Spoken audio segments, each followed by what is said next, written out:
આદિવાસી સંસ્કૃતિના ધરોહર સમાન છોટાઉદેપુર જિલ્લામાં હોળીના પર્વનું અનેરું મહત્વ રહેલું છે। દિવાળી કરતાં પણ હોળીના તહેવારને વિશેષ મહત્વ આપતા આદિવાસી સમાજ દ્વારા છોટાઉદેપુર નગરમાં પરંપરાગત ભંગોળિયાનો મેળો અત્યંત ઉત્સાહપૂર્વક ઉજવવામાં આવ્યો હતો। આ પ્રસંગે છોટાઉદેપુરના સાંસદ જસુભાઈ રાઠવા પોતે પરંપરાગત આદિવાસી પહેરવેશ ધારણ કરી રામઢોલ વગાડીને સ્થાનિક નૃત્ય મંડળીઓ સાથે ઝૂમી ઉઠ્યા હતા। છોટાઉદેપુર જિલ્લામાં અંદાજે 109 વર્ષથી ભગોળિયાનો મેળો ભરાવાની ભવ્ય પરંપરા જળવાયેલી છે। આધુનિક યુગમાં પણ આદિવાસી સમુદાયમાં આ મેળા પ્રત્યેનો ઉત્સાહ અકબંધ જોવા મળ્યો હતો। શનિવારના રોજ યોજાયેલા ભગોળિયા હાટમાં આસપાસના અંતરિયાળ ગામોમાંથી મોટી સંખ્યામાં જનમેદની ઉમટી પડી હતી। મેળાનું મુખ્ય આકર્ષણ વિવિધ ગામોમાંથી આવેલી નૃત્ય મંડળીઓ હતી। જુદા જુદા ગામના પુરુષો અને મહિલાઓ એક જ પ્રકારના પરંપરાગત પહેરવેશ અને ઘરેણાં સજીને મેળામાં આવ્યા હતા, જે આદિવાસી સંસ્કૃતિની એકતા અને ભવ્યતાના દર્શન કરાવતા હતા।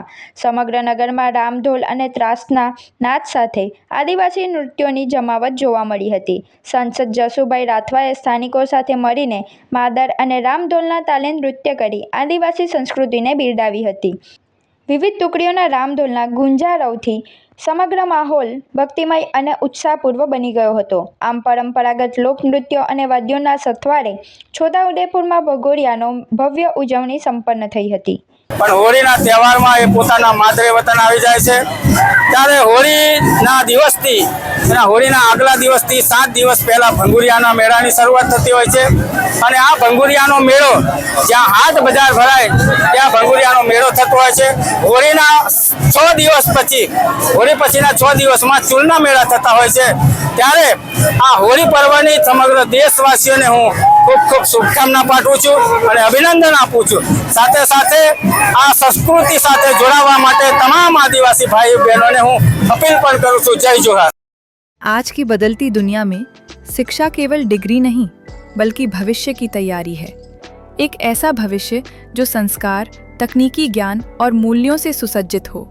सत्र 2026 से 27 CBSE एफिलिएटेड रूमटा विद्या भवन, जहां राष्ट्रीय स्तर की शिक्षा आधुनिक सोच और नैतिक मूल्यों के साथ दी जाती है। यहाँ हर बच्चा सीखता है आत्मविश्वास के साथ हर फील्ड में आगे बढ़ना। Artificial intelligence, robotics and space science की अत्याधुनिक लैब्स में हम बच्चों को डिजिटल फ्यूचर के लिए तैयार करते हैं। NEP एंड NCF पर आधारित शिक्षा के माध्यम से हम बच्चों में तार्किक सोच, नवाचार और समस्या समाधान की क्षमता विकसित करते हैं और बच्चों की जिज्ञासा को हम आकाश की ऊंचाइयों तक ले जाते हैं। इंडिया में सबसे कम फीस में रूमटा विद्या भवन में हम गुणवत्तापूर्ण शिक्षा हर विद्यार्थी के लिए विश्वसनीय और सुलभ करवाते हैं। शिक्षा के साथ साथ हम बच्चों के समग्र विकास के लिए प्रतिबद्ध हैं। उनको सुरक्षित और सकारात्मक वातावरण प्रदान करना हमारी प्राथमिकता है।